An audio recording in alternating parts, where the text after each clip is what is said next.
창세기에 있는 천지 창조의 이야기는 천지 창조의 이야기이면서 더 나아가서는 하나님의 전체적인 계획과 예언이 담겨져 있는 것이 바로 창세기에 있는 그런 내용입니다. 그래서 하나님의 말씀을 볼 때는 현재적으로도 보고 과거적으로도 보고 또 미래적으로도 볼 수 있어야 된다라고 하는 그런 말씀을 드렸습니다.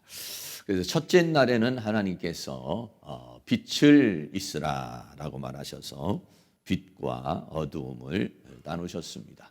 그리고 두 번째 날에는 궁창을 만드셨습니다. 궁창을 만드시고 궁창 위에 있는 물과 궁창 아래에 있는 그런 물을 나눴습니다. 그래서 빛과 어둠이라고 하는 것은 소속을 말하는 것이고 궁창 위에 위와 아래는 차원을 가리켜서 말씀하고 있는 것입니다. 세 번째 날에는 땅을 이제 뭇에서 바다에서 뭇이 나와서 땅이라고 그랬고 그 땅에서 이제는 열매가 맺어지는 것을 보게 됩니다. 그래서 땅은 또 우리 사람을 상징하고 있는 것인데 우리가 이 세상 삶을 통해서 열매 맺는 그런 삶을 살아야 돼요. 그 열매 맺는 삶을 살려면 우리가 좋은 땅, 옥토가 되어야 열매를 맺을 수 있다는 것입니다.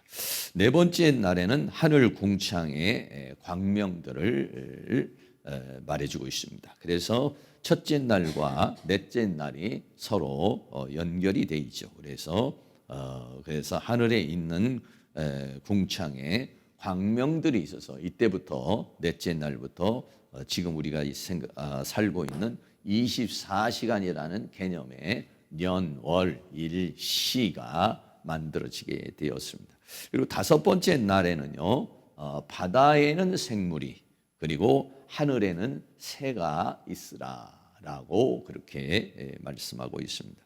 그리고 여섯 번째 날에는요, 땅이 있는데 땅에는 짐승을 있게 했고 그리고 또 마지막에 사람을 창조하시는 모습입니다. 그래서 오늘은 다섯 번째와 여섯 번째 날, 그래서 특별히 여섯 번째 날에 사람에게 주신 하나님의 축복에 대한 그런 내용을 오늘 함께 나누기를 원합니다. 첫째로 하나님께서는 사람을 만드시는데요, 형상과 모양으로 사람을 창조하셨다라고 그렇게 말하고 있습니다. 이 세상에 있는 여러 가지 모든 것들은 종류대로 이렇게 하나님께서 만들었습니다. 씨도 그렇고 심해진 채소나 과일이나 이런 모든 것들 또는 짐승이나 이런 모든 것들 이런 것들은 전부 다가 이렇게 그 종류대로 그렇게 만들었고 또 그렇게 창조를 했습니다. 그런데 사람을 만들 때는 하나님의 형상과 모양으로 사람을 만들었다는 것이죠. 창세기 1장 26절 말씀에 하나님이 가라사대 우리의 형상을 따라 우리의 모양대로 우리가 사람을 만들고 그로 바다의 고기와 공중의 새와 육축과 온 땅과 땅에 기는 모든 것을 다스리게 하자 하시고 라고 그렇게 말했어요.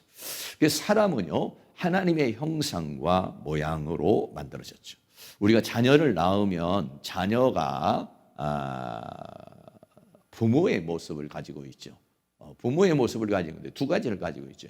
하나는 내적으로 어떤 성격이나 품성이나 습관이나 또는 유전자적인 것이나 이런 것들을 닮고 있습니다. 그리고 또 외형적으로도 부모의 얼굴을 닮죠. 엄마의 얼굴을 닮든지 아빠의 얼굴을 닮든지 아니면 할아버지 할머니의 그런 모습을 닮아요. 그래서 여기서 말하는 형상과 모양이라는 그런 의미입니다.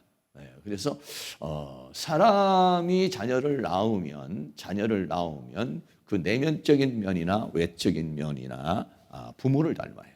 그런 것과 마찬가지로 오늘 하나님께서 우리를 만드시는데 하나님의 형상과 모양으로 만들었다. 그러니까 우리는 어떻게 보면은 하나님의 축소판이다라고 그래요. 그래서 하나님도 말씀하실 때 보시고 하나님이 들으시고 하나님이 말하시고 하나님이 만지시고 하나님이 오시고 이런 표현을 해요. 그러니까 사람이 보는 것과 같이 듣는 것 같이 말하는 것 같이 하나님도 그렇게 하시는 것을 보죠. 그래서 그런 하나님의 형상과 모양으로 사람은 창조되었다는 것입니다. 여기서 말하고 있는 형상이라는 말은 체렘이라는 말인데요. 그런데 이 체렘이라는 말은 두 가지로 사용이 됐어요. 형상이라고 하는 이미지로도 사용이 되고 또는 우상이라고 하는 단어로도 구약에는 쓰여져 있습니다. 그래서 두 가지 용례를 하나 보면은 첫째는 창세기 5장 3절에 아담이 130세에 자기 모양 곧 자기 형상과 같은 아들을 낳아 이름을 셋이라 하였고 이렇게 말했어요. 그러니까는 아담이 자녀를 낳았습니다. 셋을 낳았는데 그 셋이 어떠냐면 자기 형상을 닮았고 자기 모양을 닮았다. 그러니까 아버지의 그 모양과 형상을 닮은 자녀가 탄생한 것이죠. 그래서 모양과 형상 그랬죠. 그래서 좀 형상이라는 말이 어떤 그 우상이라는 말로도 이렇게 표현이 되지만 대체적으로는 어떤 내적인 부분을 좀 말해주고 있습니다. 또 에스겔서 16장 17절에는 내가 또 나의 준 금, 은, 장식으로 너를 위하여 남자 우상을 만들어 행음하며 이렇게 말했을 때는 또 이 체렘이라는 단어를 우상으로도 이렇게 사용하는 그런 부분들을 우리가 볼 수 있는 것입니다. 신약에는요 그렇던데 좀 독특합니다. 신약에는요 형상이라는 말을 에이콘이라는 그런 단어를 썼어요. 이 에이콘이라는 말은 뭐냐면 유사하다, 같다, 모양이 같다 이런 말이죠.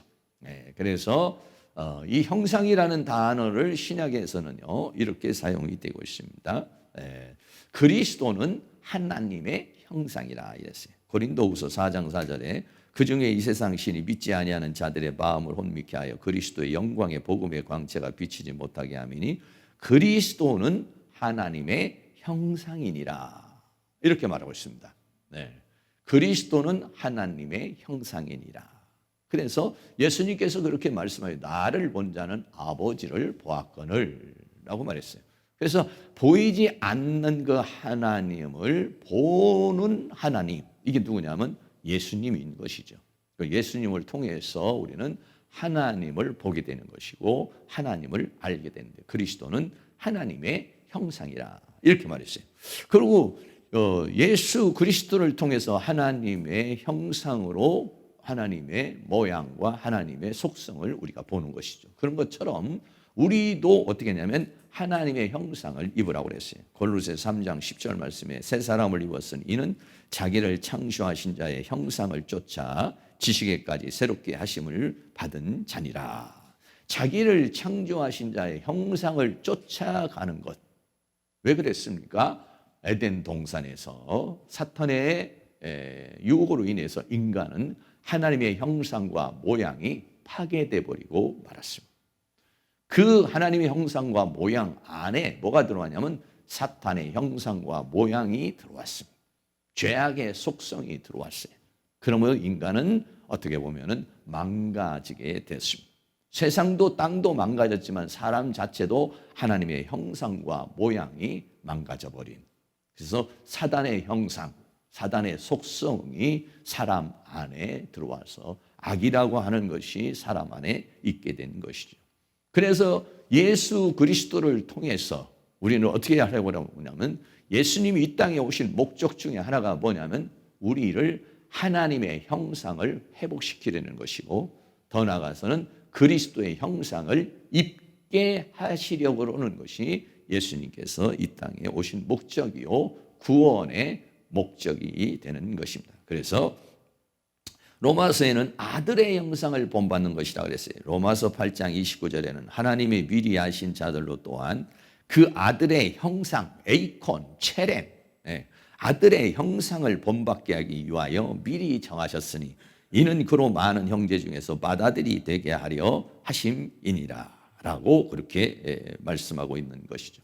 그러므로 에덴 동산에서 처음에 하나님께서 인간을 하나님의 형상과 모양으로 만들어서 하나님의 어떠한 것을 이루려고 했는데 사탄에 의해서 인간의 형상과 모양이 망가져 버린 그런 상황에서 예수님이 다시 오셔서 우리들 안에 하나님의 형상, 아들의 형상을 본받게 하려는 것. 그래서 구원의 완성이라는 것은 뭐냐면 우리가 그리스도의 형상을 입는 것이다. 하나님이 미리 하신 대로 그 아들의 형상을 본받게 하기 위해서 정하시고 그리고 부르셨다라고 그렇게 우리에게 말씀하고 있는 것이지요. 여기서 모양이라는 말은요, 데무트라는 말인데, 이 데무트라는 말은 같은 모양 또는 닮은 것. 그래서 원래 형상과 모양이라는 것은 어떻게 보면은 뭐 이렇게 구분해서 쓰기도 하지만은 비슷한 것입니다.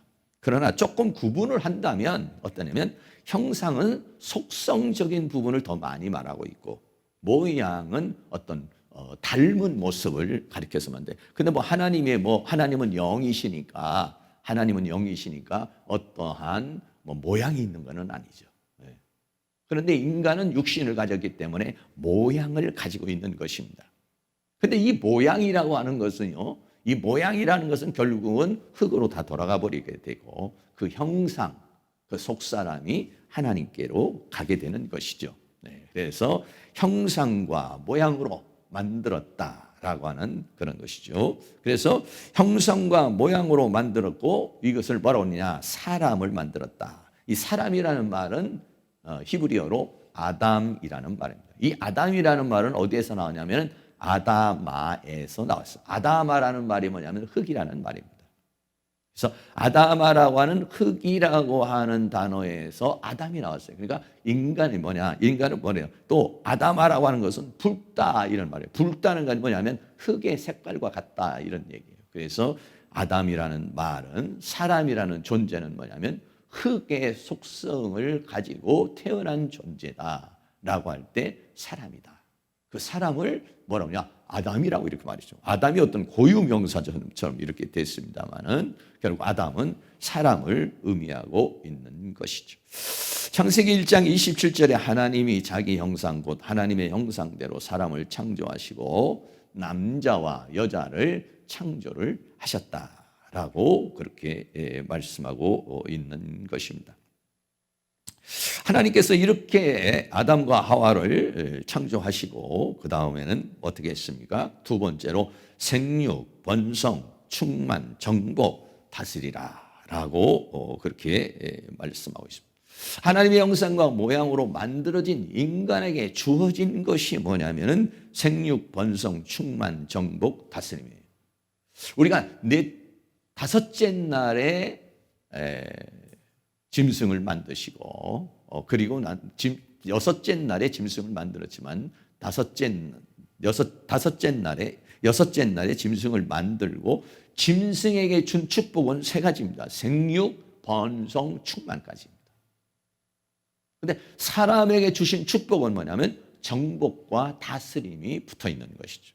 그래서 짐승의 차원과 사람의 차원이 다른 것입니다. 네. 짐승은 어떻습니까? 배 부르고 배 부르면 좋아요. 그걸로 좋아하는 겁니다. 보통 짐승 같은 사람이라는 것은 뭐냐면 육적 본능으로 사는 사람이죠. 돈 많으면 됐고 배 부르면 됐고 갖고 싶은 거 있으면 됐고 그러면 만족하는 것. 이게 뭐냐면 짐승의 차원이죠. 근데 사람은요 그것만 가지고 살 수 없어요. 돈 많다고 돈만으로 살지 못합니다. 배 부르다고 그것만으로 살지 못합니다. 인간에게는요 정복과 다스림의 단계가 있어요. 그래서 인간은 계속해서 정복해 나갑니다. 땅을 정복하고 땅을 발견하고 발명을 하고 더 나아가서 어떻게 했습니까? 저 달나라를 가고 탐험을 하고 모험을 하고 여러분 생각해 보세요. 호랑이나 개나 아무리 똑똑한 어떤 돌고래가 저 달나라를 갈 생각을 하겠습니까? 탐험을 생각하겠습니까? 모험을 생각하겠습니까? 정복을 생각할 수 있겠습니까? 그렇지 않습니까? 본능으로 산 거죠. 네. 정글의 법칙에서도 자기 먹이, 호랑이가 보통 그렇잖아요. 먹이를 찾아서 먹고 나면은 그 다음에는요 다른 먹잇감이 왔다 갔다 해도요 거기에 관심 갖지 않습니다. 그걸로 그냥 만족하는 것이죠. 사람은 그걸로 만족할 수 없는 존재로 축복을 받는 거예요. 그래서 짐승은 삼복을 받은 것이고 사람은 오복을 받은 것입니다. 창세기 1장 28절에 하나님이 그들에게 복을 주시며, 복이라는 거예요. 이게. 생육, 번성, 충만, 정복, 다스림이라는 것은 뭐냐면 복이라는 것입니다. 생육하고 번성하고 충만하고 땅을 정복하고 그리고 바다의 고기와 공중의 새와 땅에 움직이는 모든 것을 다스리라. 다스리는 것은 뭐냐면 이 세상을 왕이 뭐냐면 다스리는 것이죠. 하나님께서는 그런 축복을 사람에게 주신 것이죠. 창세기 1장 28절에 있는 이 말씀은 창세기에서 주신 말씀이요. 더 나아가서는 이것은 계시록에 가서 완성되어지는 말씀, 하나님 나라에서 완성되어지는 말씀, 창조의 완성이 이루어질 때, 구원의 완성이 이루어질 때 이 축복은 완전하게 주어지는 것. 그래서 창세기 1장 28절은 그 당시에 주어진 축복이면서 예언적인 그러한 내용을 담고 있는 것이죠. 하나님께서 에덴 동산을 만드시고 이렇게 명령했습니다. 창세기 2장 15절 말씀에 여호와 하나님이 그 사람을 이끌어 에덴 동산에 두사 그것을 어떻게 하냐 다스리며 지키게 하셨다라고 그렇게 말씀했습니다. 에덴 동산을 주면 그냥 에덴 동산에 있는 대로 먹고 마시고 그걸로 끝나는 것이 아니에요. 사람은요 먹고 마시고 그걸로 끝나는 존재로 만들어지지 않았어요. 에덴 동산을 다스리며 지키라라고 말했어요. 다시 말하면 에덴 동산에서 침입자가 있다는 것입니다. 그 침입자를 막아내야 된다는 것이고 에덴 동산을 잘 가꾸어서 그것을 먹어야 된다는 것을 우리에게 말씀해 주고 있죠. 창세기 2장 16절 17절에 여호와 하나님이 그 사람에게 명하여 가라사대 동산 각종 나무의 실과는 내가 임으로 먹되 선악을 알게 하는 나무의 실과는 먹지 말라. 내가 먹는 날에는 정령 죽으리라 하시니라 라고 그렇게 말씀하고 있는 것입니다. 에덴 동산 안에는 두 가지가 있다는 거죠. 마음대로 먹을 수 있는 게 생명나무가 있고 크게 나누면 세 가지로 남아 있어요. 보통 있는 열매가 있고 생명나무가 있고 그걸 먹으면 죽는 사망의 나무가 있고 이렇게 돼 있어요. 그렇기 때문에 어떻게 하냐 분별해서 먹어야 되는데 선악을 알게 하는 나무를 먹어서는 안 되는. 그렇기 때문에 다스리며 그를 지켜야 된다는 경작을 해야 된다는 것을 말씀해 주고 있는 것이죠. 그런데 어떻게 됐습니까? 사람은 그거를 에덴을 지키지를 못했어요. 사탄의 유혹으로 인해 가지고 에덴을 지키지 못하고 선악과를 먹지 말라고 하는 것을 먹고 결국은 사망에 이르게 되어서 에덴 동산에서 쫓겨나 버리는 그러한 삶을 살게 된 것이죠. 그래서 그때부터는 사탄의 종, 죄의 종이 되는 삶을 살았어요. 이렇게 살고 있는 사람들에게 하나님께서 어떻게 하냐 예수 그리스도를 보내주셨습니다. 예수 그리스도를 통해서 새로운 탄생이 일어나요. 창세기 1장 28절에 있는 말씀은 창세기에서 생육, 번성, 충만, 정복, 다스리라고 했는데 결국은 했어요. 그거를 이루지를 못했어요.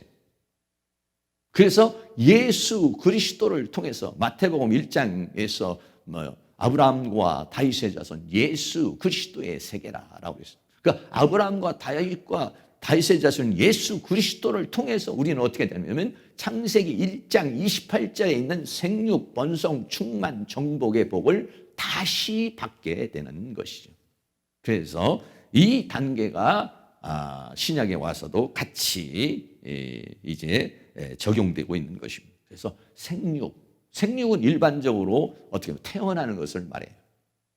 파라라는 그런 단어입니다. 이 파라라는 단어는 열매를 맺다. 씨가 뿌려지면 열매를 맺다. 이런 의미에 있는 것인데 이게 창세기에서는 두 사람이 아이를 낳는 탄생의 시작이지만은 그러나 이것이 신약에 와서 예수 그리스도 안에서는 뭐냐면 생명의 시작, 다시 말하면 거듭남을 가리켜서 말하고 있는 것입니다.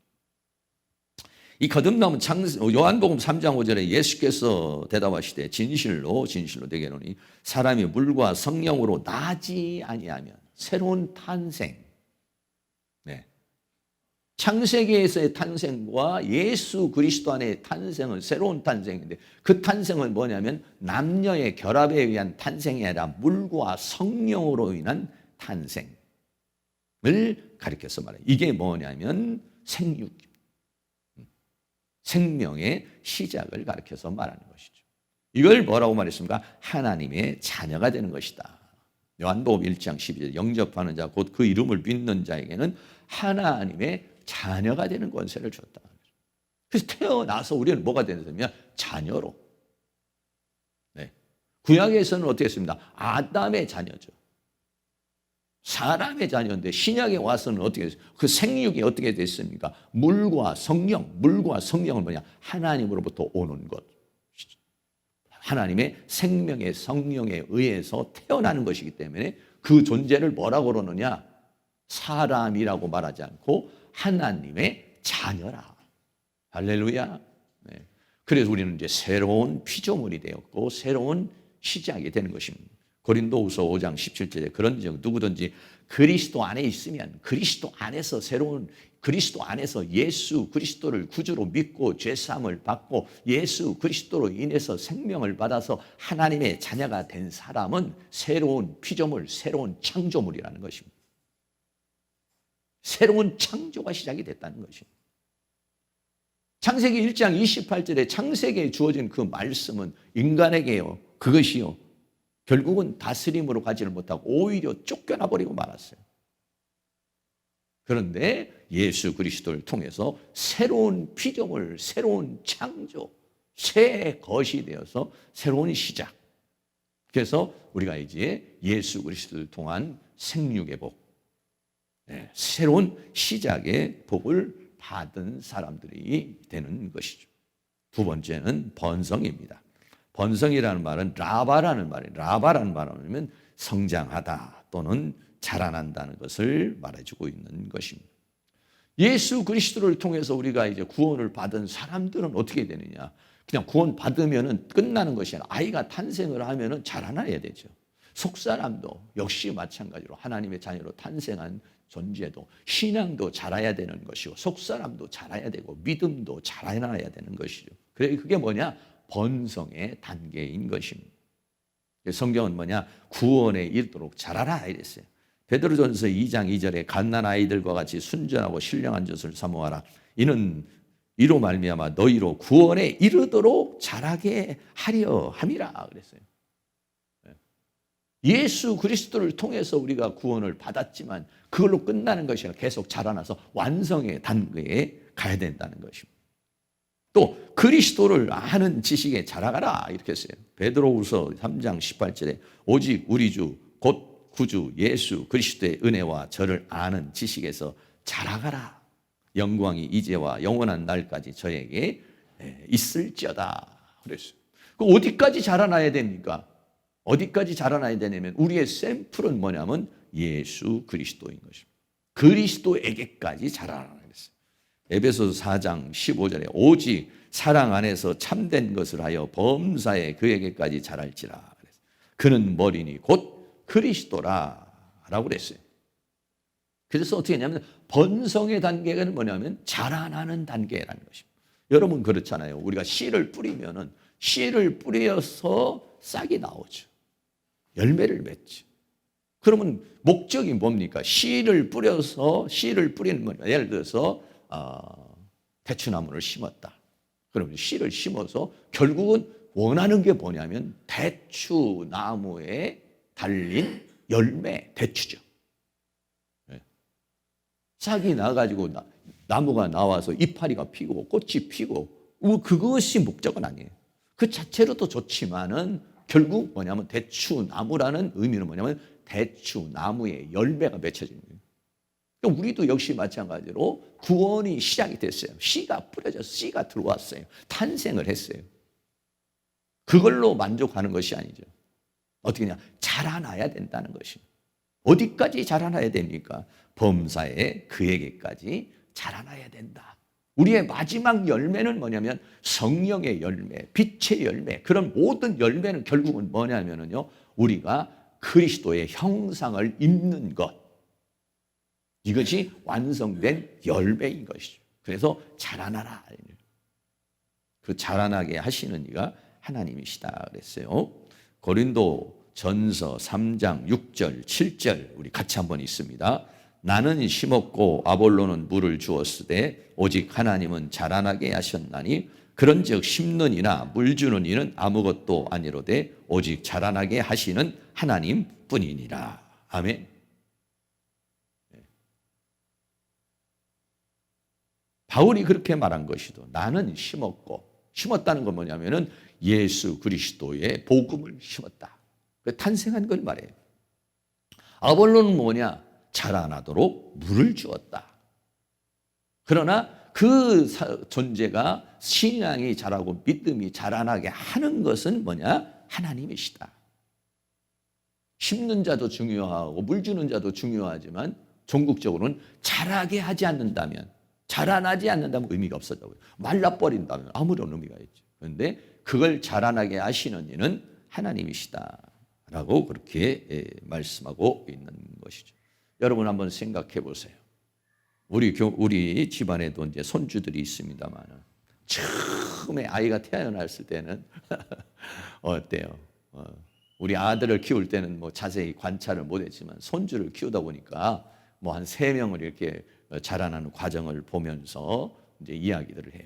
그런데 아이가 몇 살이 되면은 기기도 하고, 몇 살이 되면 앉기도 하고, 몇 살이 되면 자기가 손으로 밥을 먹기도 하고, 몇 살이 되면 말을 하게 돼요. 그래서 제가 항상 말을 해야 인간이 되는 것이다. 말을 제대로, 물론 뭐 똑똑한 아이들, 이 언어적인 부분이 발달한 애들 한 3살 돼도 말을 하지만 보통은 4살 내지 5살은 되어야 아이가 말을 하죠. 근데 만약에 말을 못한다. 그러면 부모의 근심이더라. 그 부분이 작동을 하지 않는 것이죠. 장애가 생기는 것이죠. 그럼 문제가 생기는 겁니다. 성도도 역시 우리의 신앙도 마찬가지가 아니겠습니까?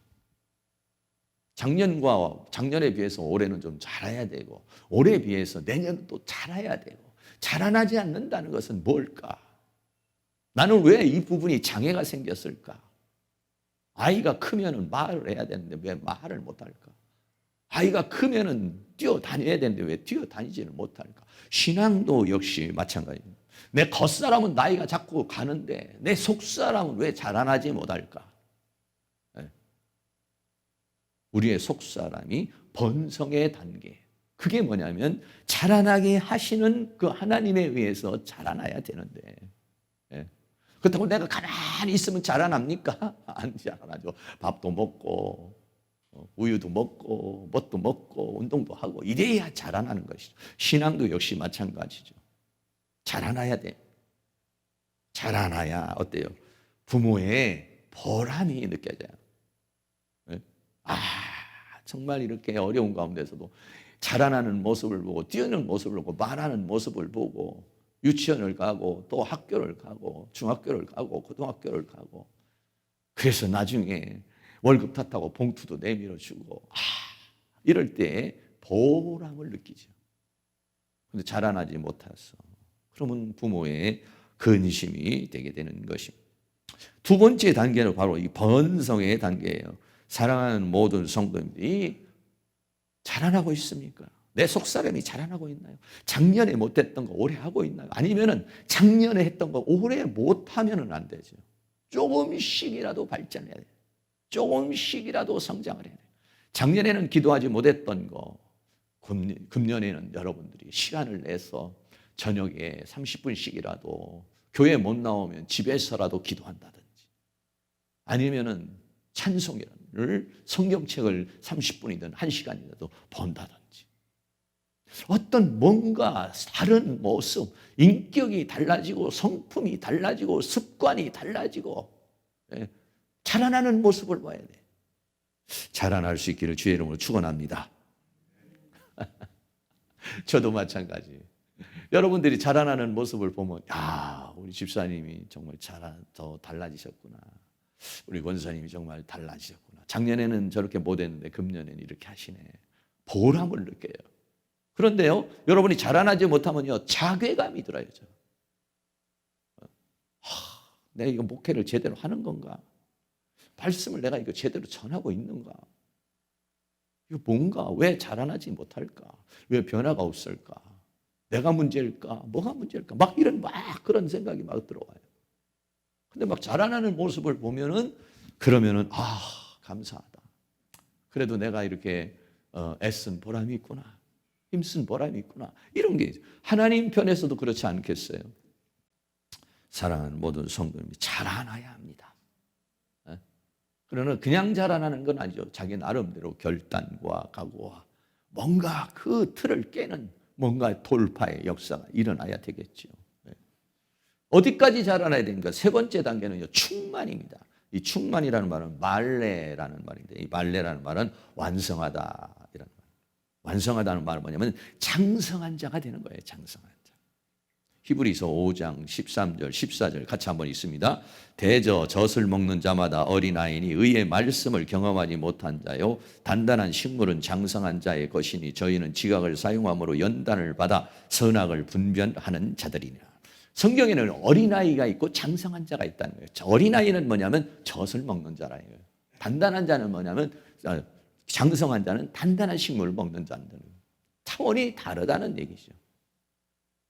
젖을 먹는 자는 그저 그냥 주일날 들려지는 말씀만 보는 차원이라고 말한다면 단단한 식물을 먹는 사람은 자기가 연구도 하고 공부도 하고 묵상도 하고 이러면서 어떻게 하냐면은 또 자기가 주일날 외에 또 충족을 시킬 수 있는 사람. 장성한 자는 그렇잖아요. 어린아이는요 다 떠먹여줘야 돼요. 장성하면 자기가 알아서 찾아 먹죠. 네. 그래서 어디까지 자라나야 되냐? 충만까지 자라나야 된다. 그 충만이 어디냐면 그리스도의 장성한 분량까지 자라는 것이라고 그랬어요. 에베소 4장 13절도 같이 있습니다. 우리가 다 하나님의 아들을 믿는 것과 아는 일에 하나가 되어 온전한 사람을 이루고 그리스도의 장성한 분량이 충만한 데까지 이르리니 라고 했어요. 우리의 구원의 커트라인은 어디냐면 예수 그리스도를 닮는 거예요. 그냥 나 예수 믿은 걸로 끝나고 주일날 나오는 걸로 끝나고 11조 드리는 걸로 끝나는 게 아니에요. 우리의 구원의 커트라인은 어디냐면 그리스도의 장성한 분량까지 자라나는 겁니다. 네. 여러분 거기까지 커트라인을 놓고 가셔야 돼요. 네. 그거를 뭐라고 하느냐? 성경은 온전에 이르는 것이다 했어요. 마태복음 5장 17절 48절도 같이 한번 읽습니다. 내가 율법이나 선지자나 폐하러 온 줄로 생각지 말라. 폐하러 온 것이 아니요 완전케 하려 함이로다. 그러므로 하늘에 계신 너희 아버지의 온전하신 것 같이 너희도 온전하라. 성경은 뭐냐? 완전하게 하라는 것이고 온전하라는 것이에요. 거기에 여러분 구원의 커트라인을 두셔야 돼요. 내가 이 정도면 그래도 나름대로 신앙생활을 하고 있고 이 정도면 내가 됐지 않나. 여기에다가 만족하지 마시고 겨우 그냥 천국만 가는 것으로 만족하지 마시고 자라나야 돼요. 너희 아버지의 온전하신 같이 너희도 온전하라 라고 그랬으니까 거기까지 충만까지 가야 된다는 것이죠. 충만에 이를 수 있기를 주의 이름으로 축원합니다. 그래야 정복의 단계로 가는 거예요. 세 번째, 생육 번성 충만까지 와야 어떻게 합니까? 정복이라는 싸움판에 나가는 거예요. 싸움이 되는 겁니다. 충만하잖아요. 성령 충만해야 싸울 수 있어요. 기도 충만해야 싸울 수 있어요. 믿음 충만해야 싸울 수 있어요. 근데 내가 충만하지 못하면 싸움이 되나요? 싸울 수가 있나요? 패배하죠. 싸워도 패배하죠. 네 번째 단계는 뭐냐면 정복입니다. 정복이라는 말은 카바시라. 히브리 어떤 단어도 좀 강하죠. 이 정복이라는 말은 짓밟다 이런 말. 카바시라는 말은 짓밟아버린다.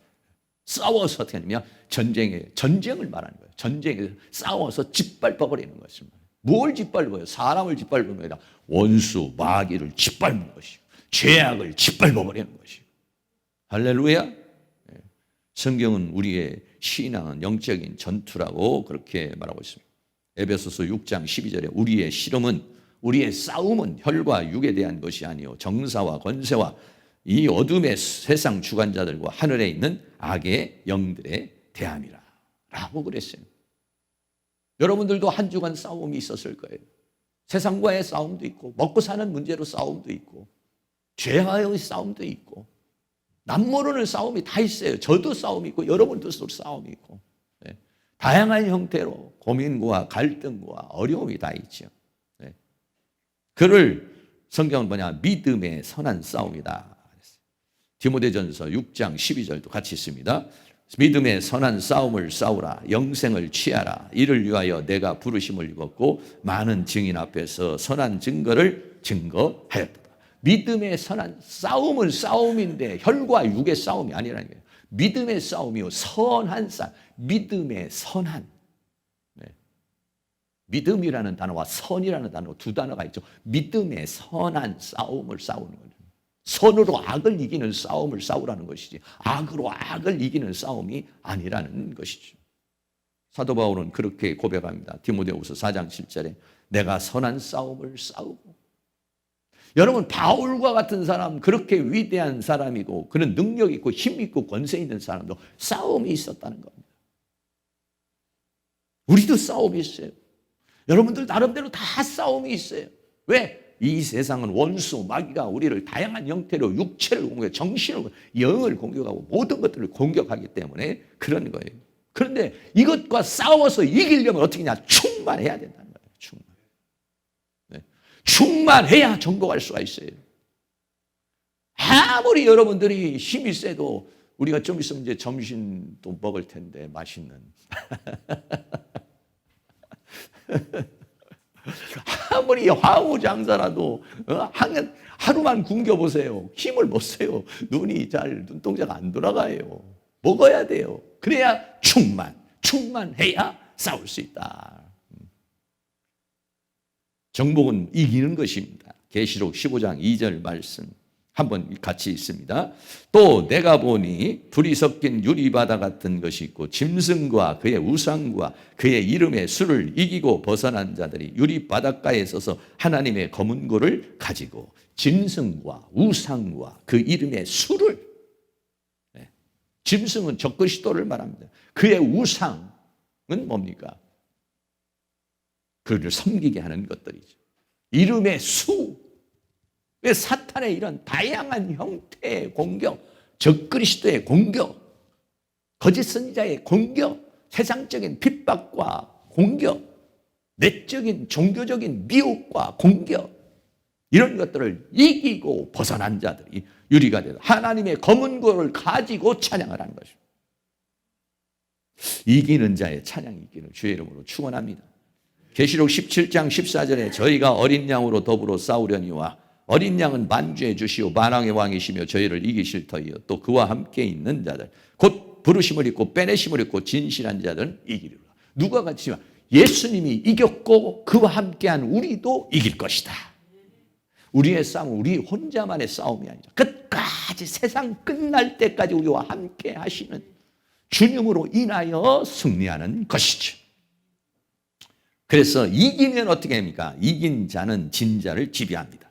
베드로후서 2장 19절 같이 있습니다. 저희에게 자유를 준다 하여도 자기는 멸망의 종들이니 누구든지 진 자는 이긴 자의 종이 됨이니라 그랬어요. 여러분 죄의 유혹이 왔는데 내가 지면은 그 죄의 종이 되는 것입니다. 사탄의 유혹이 왔는데 내가 지면 사탄의 종이 되는 것입니다. 진 자는 이긴 자의 종이라. 여러분 한 주간 살면서 종으로 살았습니까? 이김으로 살았나요? 이김으로 살려면 반드시 생육 번성 충만해야 됩니다.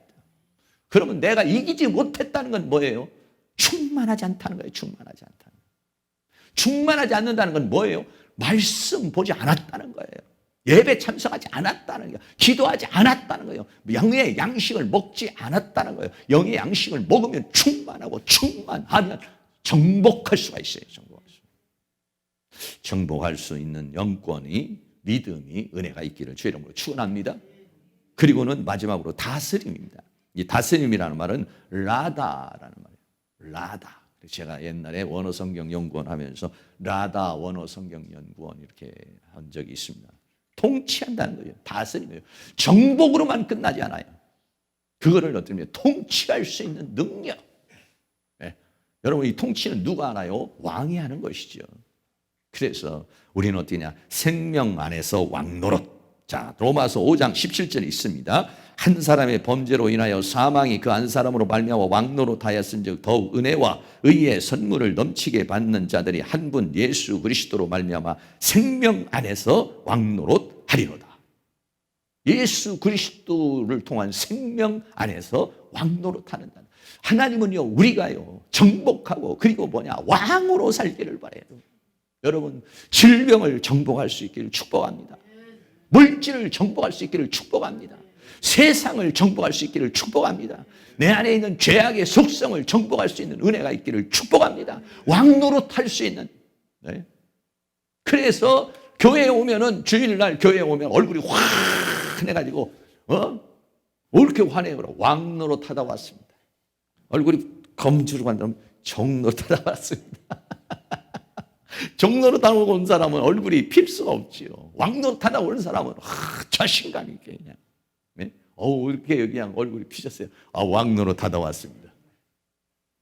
기도도 하나님, 이 한 주간 동안 왕노릇하도록 살게 해주신 하나님을 찬양합니다. 그런데 패배하면 주여 패배한 것을 용서하여 주옵소서. 하나님, 우리가요 다 정복해버리기를 다 원해요. 왜 나는 이런 고통이 있을까? 왜 나는 이런 어려움이 있을까? 하나님은요 그 어려움을 우리에게 일부러 준 게 아니라 정복하라는 거예요. 싸워서 이기라는 거예요. 그러면 나 혼자 합니까? 아니요. 하나님 힘 주세요. 하나님 능력 주세요. 하나님 은혜 주세요.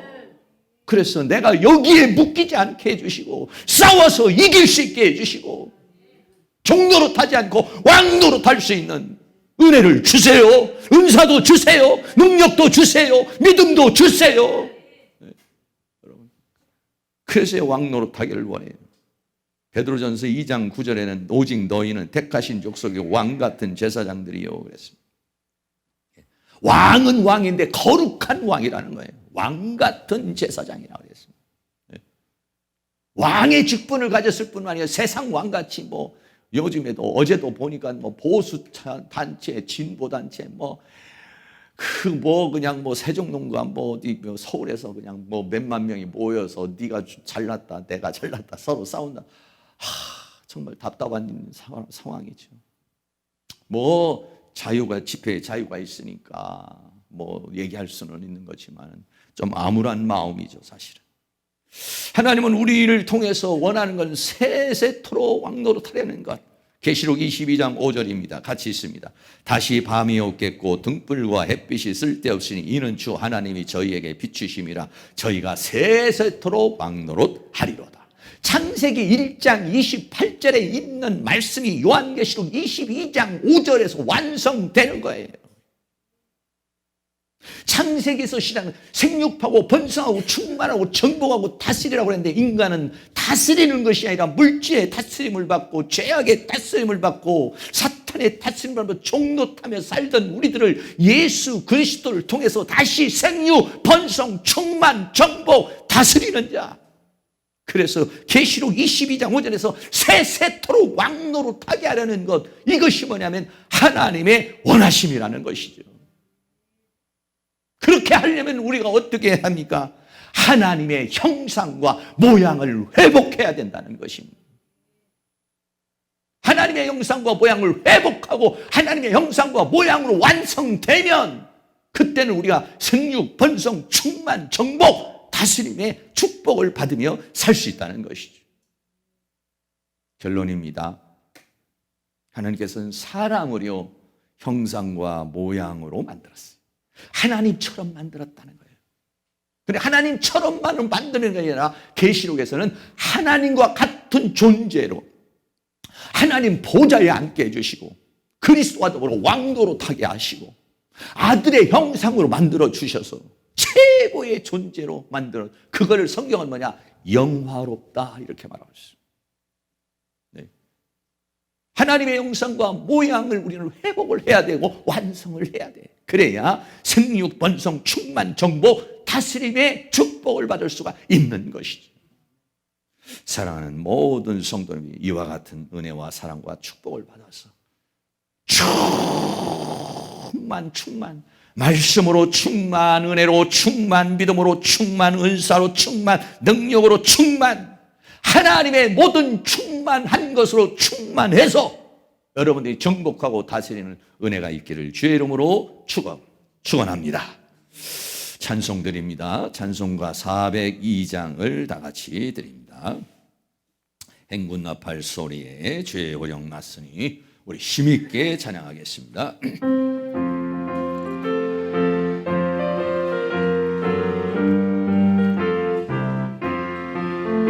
행군 나팔 소리로 주의 호령하시니 십자가의 공기를 높이 들고 나가세. 선한 싸움 다 싸우고 의의 혈류관 받았으리라. 선한 싸움 다 싸우고 의의 혈류관 예루살렘 성에서 혈류관 받으리. 저 요단강 건너 우리 싸움 마치는 날 의의 혈류관 예루살렘 성에서 악한 마귀 권세를 모두 깨쳐버리고 승리하신 주님과 승전가를 부르세. 선한 싸움 다 싸우고 의의 혈류관 받았으리라. 선한 싸움 다 싸우고 의의 혈류관 예루살렘 성에서 아멘. 혈류관 받으리. 저 요단강 건너 우리 싸움 마치는 날 의의 혈류관 예루살렘 성에서 달려갈 길 가가고 싸움 모두 마치고 주와 함께 기쁨을 용사들아 누리세. 선한 싸움 다 싸우고 의의 혈류관 받았으리라. 선한 싸움 다 싸우고 의의 혈류관 예루살렘 성에서 혈류관 받으리. 저 요단강 건너 우리 싸움 마치는 날 의의 혈류관 예루살렘 성에서. 동성으로 한번 기도하겠습니다. 생육하고 번성하고 충만하고 정복하고 다스리라고 그랬습니다. 하나님께서 에덴 동산을 창설하시고 다스리며 지키라고 그랬지만 지키지 못했고 쫓겨나 버리고 말했어요. 하나님, 나에게 오늘 어떤 싸움이 있습니까? 질병의 싸움이 있습니까? 물질의 싸움이 있어, 환경의 싸움이 있습니까? 삶의 싸움이 있습니까? 이 싸움에서 패배자로 살지 않게 해주시고 승리자로 정복하게 하시고 다스릴 수 있는 자가 되도록 주여 우리에게 충만함을 주시옵소서. 하나님의 충만한 것으로, 성령의 충만함으로, 능력의 충만함으로, 은사의 충만함으로, 말씀의 충만함으로, 하늘에 계시는 모든 충만함으로 우리를 충만하게 채워주셔서 그 충만함으로 정복하고 다스린 자가 될 수 있도록 성령님 역사해달라고 우리 다같이 주여 한번 부르고 기도합니다. 주여 할렐루야. 거룩하시고 사랑이 많으신 아버지 하나님, 오늘도 하나님께서 은혜와 사랑 가운데 우리를 인도하여 주시고 붙들어 주신 것을 감사합니다. 생명하고 번성하고 정복하고 아버지 하나님 다스리라고 하는 오복의 하나님의 축복을 우리에게 허락하여 싸우니 아버지 하나님께서 우리에게 은혜와 사랑으로 인도하여 주시기를 간절히 원합니다. 우리의 싸움입니다. 아버지 하나님, 질병과도 싸움이 있고 물질과도 싸움이 있고 생활과도 싸움이 있고 직장과 사업과 삶의 모든 우리들의 싸움을 살고 있고 죄악과 또한 사단과의 영적인 그런 싸움을 싸우고 있습니다. 이 싸움에서 우리는 패배자가 되지 않도록 하나님이여 도와주시기를 원합니다. 주여 종로로 하지 않게 하여 주시기를 원합니다. 아버지여 질병의 종로로 하지 않게 하여 주옵소서. 물질의 종로로 하지 않게 하여 주옵소서. 죄악의 종로로 하지 않게 하여 주옵소서. 세상의 종로로 하지 않게 하여 주시옵시고 주여 힘을 주시옵소서. 주여 능력을 주시옵소서. 주여 은혜를 베풀어 주시옵소서. 주여 긍휼을 베풀어 주시옵소서. 오늘 나에게 당면한 이 싸움을 싸워 이길 수 있는 은혜를 주시기를 간절히 원합니다. 아버지 하나님여 힘을 주시옵소서. 이 시간 성령의 기름을 부어 주시옵소서. 하늘의 능력을 채워 주시옵소서. 하늘의 권능을 채워 주시옵소서. 은사를 주시옵소서. 능력을 주시옵소서. 은혜를 주시옵소서. 충만을 주시옵소서.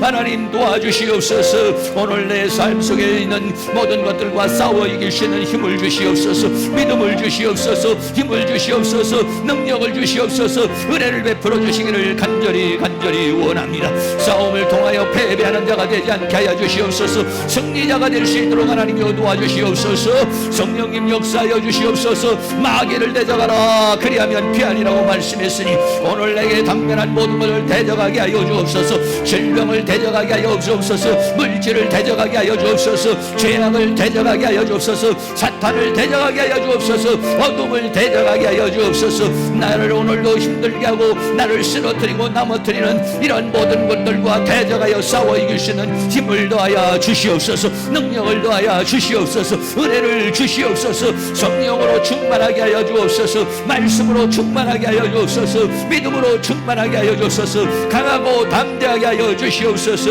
하늘의 능력과 권능과 권세를 받아서 이 모든 것들과 싸워 이기고 승리하는 저희들이 되어줄 수 있도록 우리 하나님이여 도와주시기를 간절히 원합니다. 정복하고 다스리는 자가 되기를 원합니다. 싸워서 이기는 자가 되기를 원합니다. 다스리는 자가 되기를 원합니다. 그리스도와 더불어 다스리는 자가 되기를 원합니다. 성령님 도와주시옵소서. 성령님 역사여 주시옵소서. 이 죄와 사망과 세상과 사단과 능히 싸워 이길 수 있는 능력을 부어주옵소서. 능력을 부어주시옵소서. 믿음을 부어주시옵소서. 믿음을 부어주시옵소서. 은혜를 부어 주시옵소서. 은혜를 부어 주시옵소서. 주여 하늘 문을 열어 주시옵소서. 하늘의 문을 열어 주시옵소서. 하늘의 문을 열어 주시옵소서. 성령의 단비를 부어 주시옵소서. 성령의 단비를 부어 주시옵소서. 주의 능력을 부어 주시옵소서. 주의 권능을 부어 주시옵소서. 주의 권세를 부어 주셔서 하나님 주시는 힘과 능력 가운데서 이 모든 것들과 싸워 이기고 승리하는 은혜의 역사가 일어날 수 있도록 우리 하나님께서 큰 능력의 손길로 역사해 주시며 주의 권능의 손길로 역사해 주시며 주의 은혜의 손길로 역사해 주시고 붙들어 주시고 함께해 주시기를 간절히 원합니다. 주님 도우시고 인도하여 주시옵소서. 사랑과 은혜가 많으신 아버지 하나님, 창세기 1장 28절에 오복을 주었습니다. 짐승에게는 생육번성 충만의 복을 주었지만은 하나님의 형상과 모양으로 지음을 받은 사람에게는 정복하고 다스리라고 말씀하셨습니다. 하나님 아버지, 에덴 동산에서 아담과 하와는 패배하고 쫓겨나고 사탄의 종, 죄악의 종, 세상의 종이 되어버리고 말았습니다. 그러나 우리는 예수 그리스도를 통하여 다시 새로운 탄생이 일어나며 새로운 자람이 일어나며 새로운 충만이 이루어지고 있습니다. 주여 우리를 성령으로 충만하게 하여 주시옵소서. 주여 우리를 하나님의 능력으로 충만하게 채워 주시옵소서. 우리를 믿음으로 충만하게 채워 주시옵소서. 하나님의 말씀으로 충만하게 채워 주시옵소서. 영권을 주시옵소서. 능력을 주시옵소서. 은사를 주시옵소서. 힘을 주시옵소서. 은혜를 주시옵소서.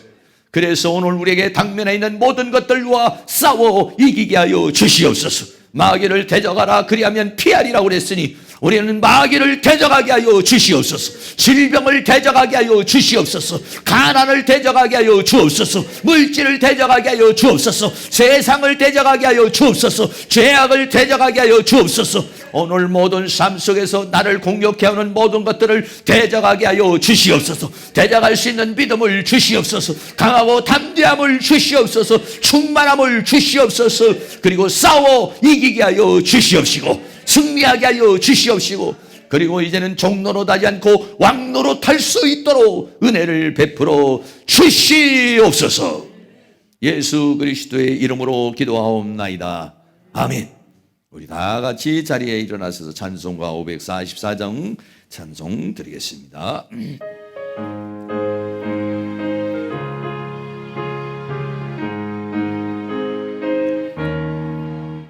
잠시 세상에 내가 살면서 항상 찬송 부르다가 날이 저물어 오라 하시면 영광 중에 나아가 열린 천국문 내가 들어가 세상 짐을 내려놓고 빛난 멸류관 받아 쓰고서 주와 함께 다스리리. 눈물 골짜기 더듬으면서 나의 갈 길 다 간 후에 주의 품 안에 내가 안기려 영원토록 살리로다. 열린 천국문 내가 들어가 세상 짐을 내려놓고 빛난 멸류관 받아 쓰고서 주와 함께 다스리니. 나의 가는 길 멀고 험하며 산은 높고 고른 깊어 고난 나이에 몸 쉴 곳 없어도 복된 날이 밝아오리. 열린 천국문 내가 들어가 세상 짐을 내려놓고 빛난 멸류관 받아 쓰고서 주와 함께 다스리니. 한숨 가시고 죽음 없는 날 사모하며 기다리니. 내가 그리던 주를 배울 때 나의 기쁨 넘치리라. 열린 천국문 내가 들어가 세상 짐을 내려놓고 빛난 멸류관 받아 쓰고서 주와 함께 다스리니.